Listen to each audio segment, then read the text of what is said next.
everyone, and welcome to another edition of 16 Minutes with Lizz Ntonjira. Today, we're going to focus on a topic around meaningful community engagement.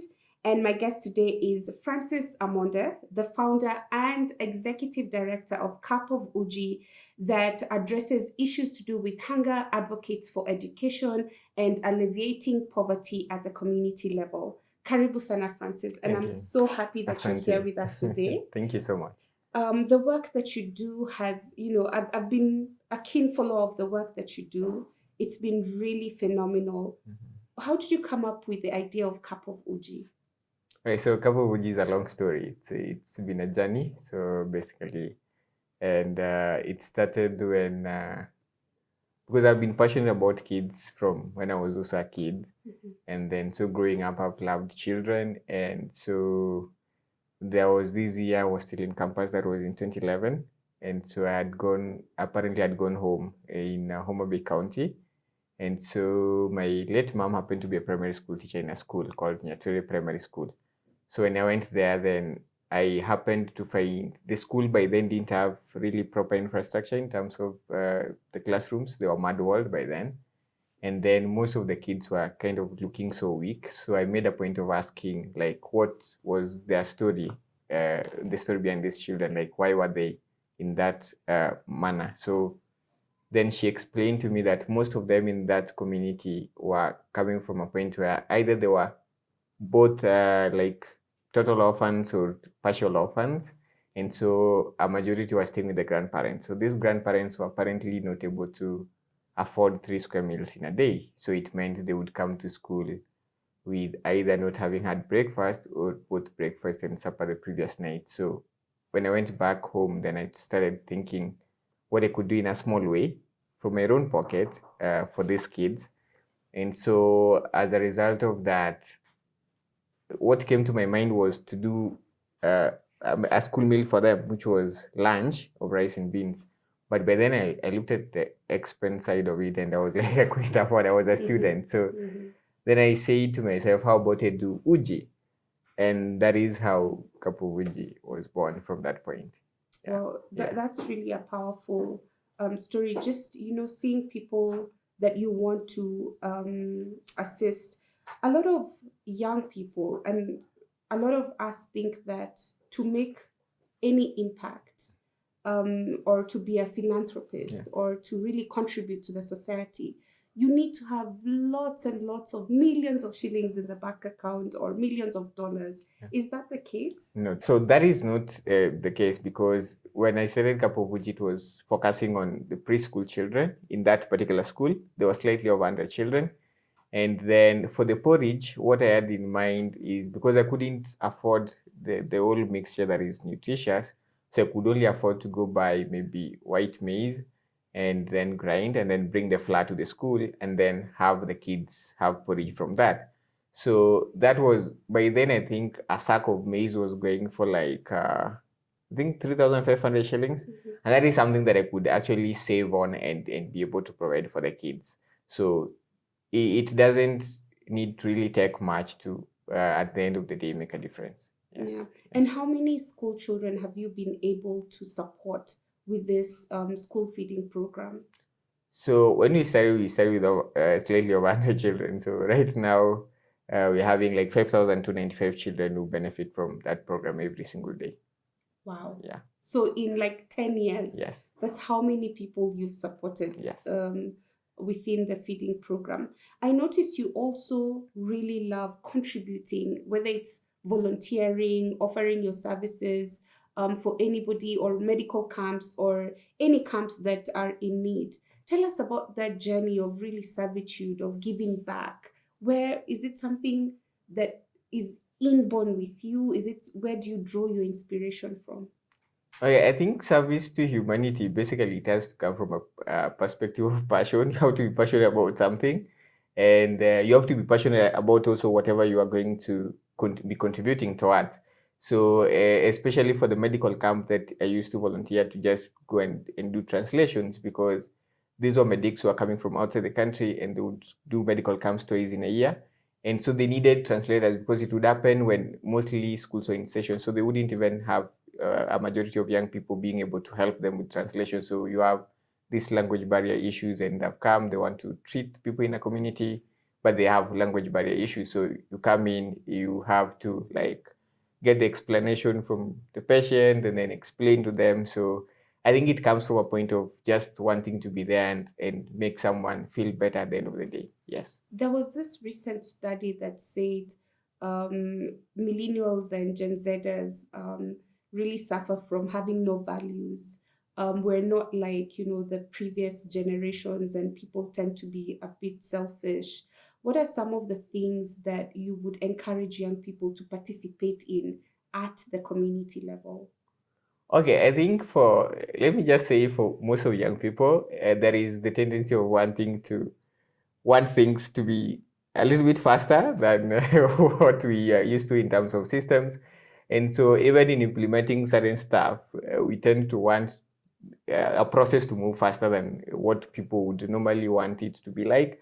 But basically, I think it is not really on a disadvantage side of things, but it is on an advantage side of things, because it's just a matter of being efficient in terms of running an operation. If it has to be decision making, can that decision be arrived at in a span of the shortest time possible? Because sometimes you see, like, for example, just giving an example of cup of Uji. You receive maybe a message that someone needs, because especially for the previous, that is in 2020, we were doing Be Nice KE, where we were reaching out to needy families. So you get a message that someone is in need of food somewhere.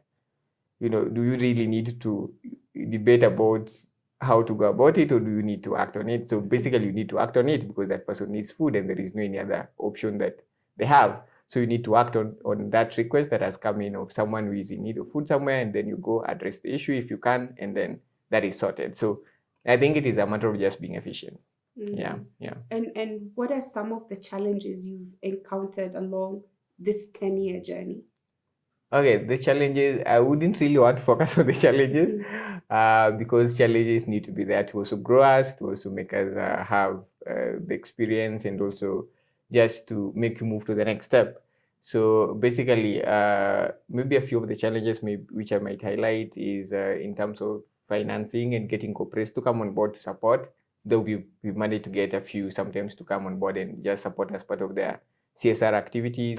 And then also sometimes getting volunteers, because the problem with the perceptions in terms of volunteering in this country is that you realize that most organizations take advantage of volunteers. So when you make a call for volunteers, people are like, they're just going to be there and do it, and then they gain nothing out of it.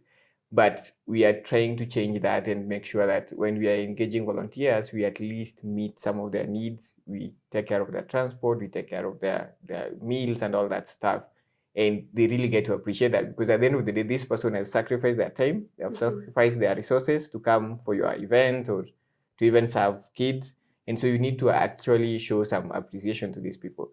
So that is another challenge that we have, and also the challenge of finances and being able to have something that can sustain the program going forward. We had hoped that by end of 2020 would be self-sustainable, and then COVID happened, and everything was thrown aside. So basically, those are the challenges that we have in terms of just maybe having as many corporates as possible coming on board, and also having volunteers, people just volunteering, and at the same time finances for the programs that we run. Yeah. Okay, how has the pandemic impacted the work of Cup of Uji? When you're thinking in terms, there was a time the schools were closed, but it doesn't mean that these children still do not need the food. How were you able to do any work during that time? Okay, that became the most, I think so far, it has become one of our most expensive programs. We call it Be Nice KE. And because when the pandemic happened, then we were asking ourselves, now these kids, you are feeding them in school. Now they're at home. We were feeding them because there was no food at home. Now they're at home. What would be the situation? It means there will still not be food. And then some people are laid off, some people lost their sources of income and everything. So when we came up with Be Nice KE, it was just to try and reach out to these families.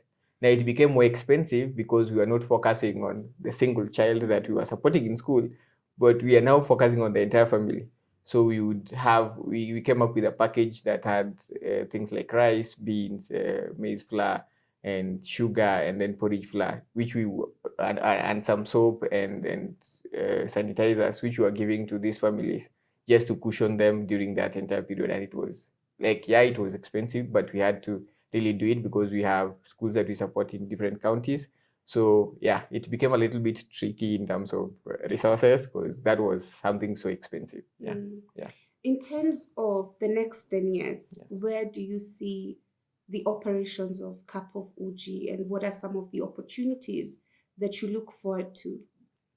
Okay, in terms of the next 10 years, we are hoping that we're going to be self-sustainable. That is something that I keep pushing to the team that I work with because like I really need to see us stopping depending on donations. So it is something that whatever it is going to take to get to that point of stopping to depend on donations, I would really appreciate. And at the same time, we're just hoping that also maybe the country can have policies in place where you have the school feeding program be incorporated in the national government initiative, to be a national government initiative where it's run by the government, because yeah, the government has the resources to do that. If they put their mind to it, they can be able to do that. And also just to be able to reach out to as many children as possible during that entire period. Yeah. And as we wind up, what keeps you up at night? How do you feel, or how do you manage, your own mental resilience in terms of there's a family that has reached out and sometimes resources can be constrained and there's nothing you can do. You're doing the best that you can. How do you deal with that balance? How do you ensure that you still remain mentally resilient?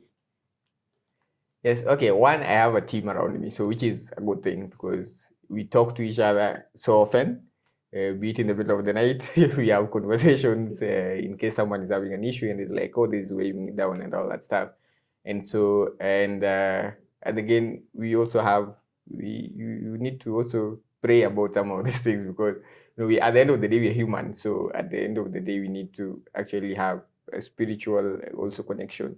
And just the fact that you come to a point of acceptance that you can't solve everything, you can only do so much.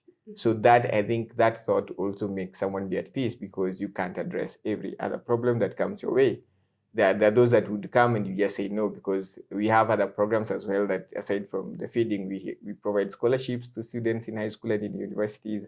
And then we also mentor boys in primary school. So, and we give sanitary pads to girls. So in case a school comes on board and they're like, we need you to support us, and you're not having the resources, we just tell them no, and you be comfortable about it because you can't be able to reach out to everyone. Yes. Yeah.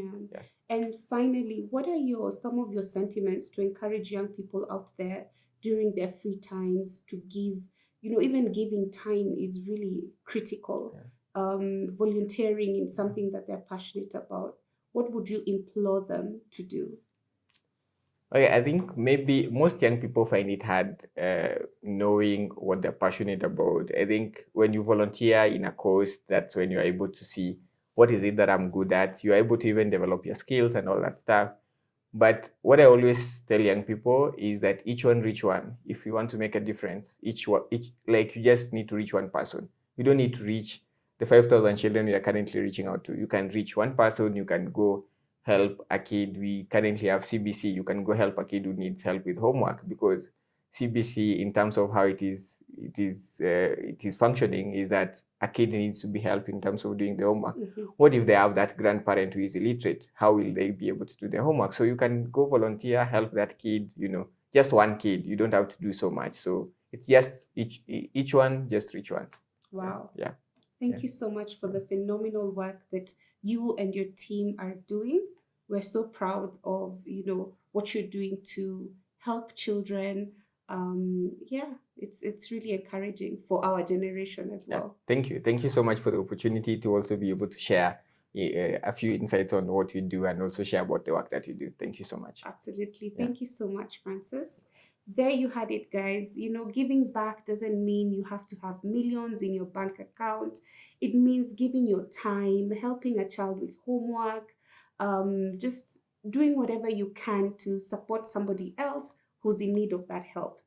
Thank you so much, guys, for staying in tune until we meet again for the next session of 16 minutes from me and Francis.